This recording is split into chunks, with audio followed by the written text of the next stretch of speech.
Paano ba gumawa ng Maya account online? Step by step. Hello everyone! Sa video natin ngayon ay tuturuan ko po kayo kung paano gumawa ng Maya account. Buksan lamang po natin ang ating mga Play Store or App Store. At sa search bar, i-type po natin ang Maya.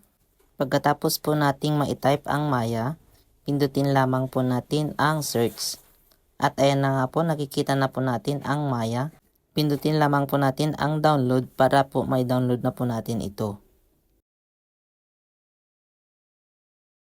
At dahil na-download na nga po natin ang Maya app, i-open lamang po natin itong app at saka scroll down po natin para mabasa po lahat ng mga data privacy at pindutin ang agree and continue. At nandito na nga po tayo, nakikita po natin yung mga features ni Maya. Pindutin lamang po natin ang get started. At pindutin ang start an account. Dito po sa page 1, start an account, ilagay lamang po ang first name, middle name, at saka last name.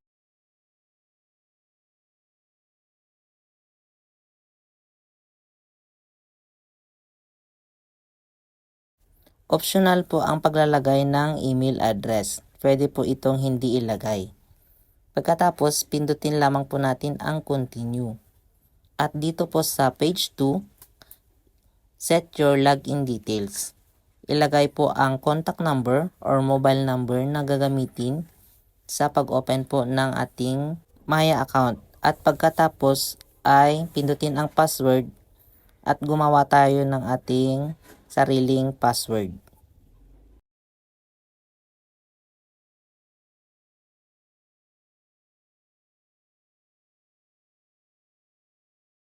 Pagkatapos po mapilapan, pindutin lamang po ang continue. At dito po sa page 3, pindutin lamang din po ang continue.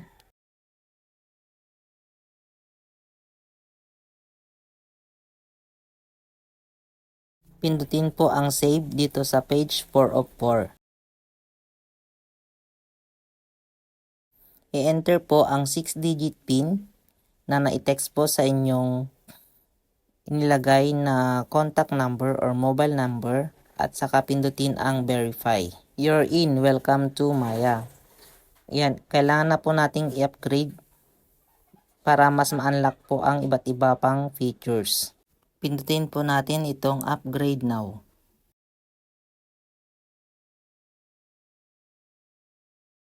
At ayan na po, complete your Maya experience. Pindutin po ang let's go. At i-ready na po yung mga valid IDs po na kinakailangan po natin para sa pag-upgrade ng ating mga Maya account. Pindutin lamang po ang let's go. So may 3 steps lamang po tayo na susundin. Submit your ID, record a video selfie, at personal information.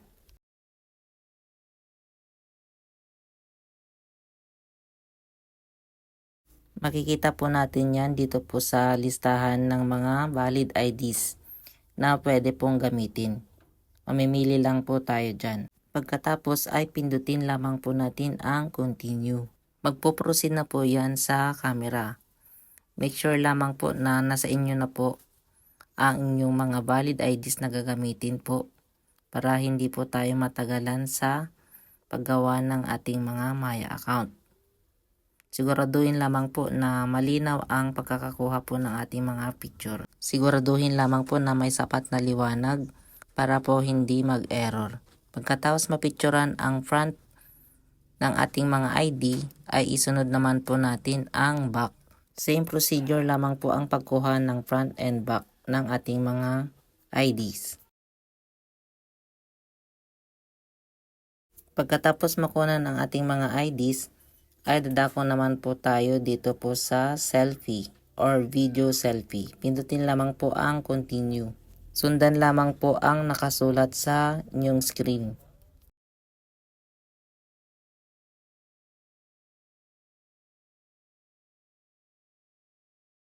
After po ng selfie, ay press continue po tayo ulit. Fill upan lamang po itong information. Tell us about yourself. first name, middle name, last name, date of birth, saka address. Dito po sa nature of work, piliin lamang po natin kung ano yung trabaho po natin. O kung wala pa po tayong trabaho at tayo student pa lamang, ay pindutin lamang po natin itong students. Dito naman po sa source of income, piliin lamang po natin kung ano yung angkop na pinagkakakitaan po natin. Pagkatapos ay enter na po ang inyong mga personal information.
After mapilapan ng mga information, enter po ang inyong ID number and then press continue.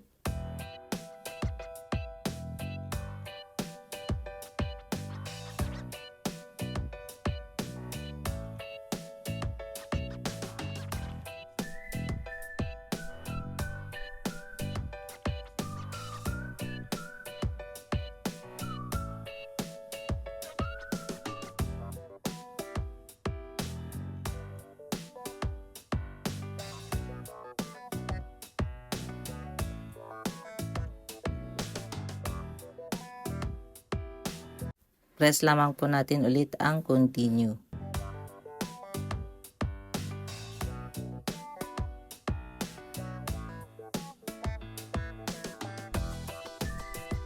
Ito po sa sunod na tanong na are you a US person? Pindutin lamang po ang no. And then dito naman, pindutin ang I have nothing to declare. Pag hindi ka naman po related sa Maya Bank or employee. Then press continue. At ayan na nga po, account status. Hintayin lamang po natin yung approval galing kay Maya kapag verified na po ang ating mga account. So hanggang dito na lamang po. Sana may natutunan po kayo sa ating video ngayon. Don't forget to click the subscribe button and bell all para lagi po kayong updated sa lahat ng ating mga bagong content. Maraming salamat po.